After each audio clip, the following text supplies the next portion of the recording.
Il est dit au sujet de Moïse ceci: il préféra être maltraité avec le peuple de Dieu que d'avoir pour un temps la jouissance du péché. Hébreux 11, 25. Ceci montre clairement que le péché procure du plaisir. Il y a de nombreux péchés qui procurent du plaisir aux gens. La nature humaine se complaît dans le péché parce que le péché produit ses délices.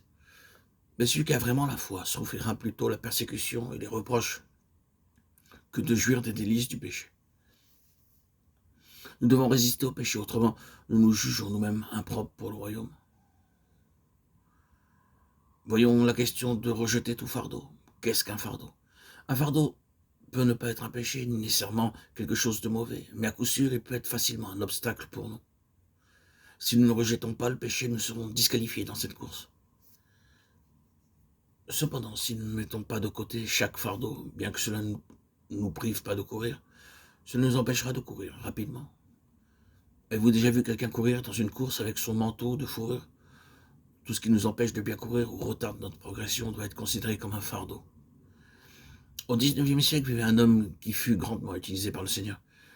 Il passa beaucoup de temps à compiler un dictionnaire en hébreu. Étant sur le point d'achever son ouvrage, il le fit parvenir à un de ses amis pour une correction. Tous deux louèrent beaucoup cet ouvrage. Ils reconnaissaient que, dès sa publication, il deviendrait très vite un grand classique. Cependant, ce frère brûla son manuscrit, car lorsqu'il le rédigeait, disait le futur érudit, il sentait que son amour pour le Seigneur et pour les âmes diminuait beaucoup. Ainsi donc, pour lui, le corriger, l'imprimer absorberait beaucoup trop de son temps et de son énergie.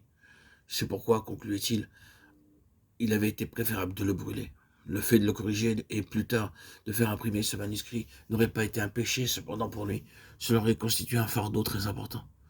En agissant comme il le fit, en se croyant fut libéré d'un fardeau. C'est cela, le fardeau. Il y a des choses dans notre vie qui ne peuvent pas être qualifiées de péché, mais ne devraient-elles pas être considérées comme étant des poids pour nous? Supposons que vous disposiez à courir une course et que quelqu'un vous dise de manger une assiette de pâtes ou bien de vous revêtir d'un lourd manteau de fourrure. Pensez-vous pouvoir courir dans de telles conditions? Comprenez bien que nous devons rejeter tout fardeau comme c'est aussi le cas pour les péchés. Nous ne pouvons pas bien courir avec des fardeaux inutiles. La faillite de Lot a eu pour cause ce domaine du fardeau. Lot n'était pas une personne mauvaise, au contraire. À deux reprises, l'apôtre l'appela un homme juste, accablé par la conduite débauchée de ces hommes pervers. 2 Pierre 2, 7, 8. Sa vie fut tellement différente de celle d'Abraham. Ce dernier vivait dans le désert, mais Lot demeurait dans la ville. Abraham vivait sous des tentes, Lot séjournait dans une maison. C'est là que réside leur grande différence. Tandis que l'un était léger, l'autre avait beaucoup trop de fardeaux. Bien que Lot ait pu courir même avec certains fardeaux, il courut la course de sa vie proprement tant et si bien que pour finir il renonça à la course et fut battu. Nous devons prendre garde aux paroles de Marc 4. Dans ce passage, le Seigneur ne dit pas qu'il n'y a pas de fruits dans cette vie à cause du péché, mais il dit à cause des fardeaux. Car il dit que les soucis du siècle, la séduction des richesses et l'invasion des autres convoitises étouffent la parole et la rendent infructueuse.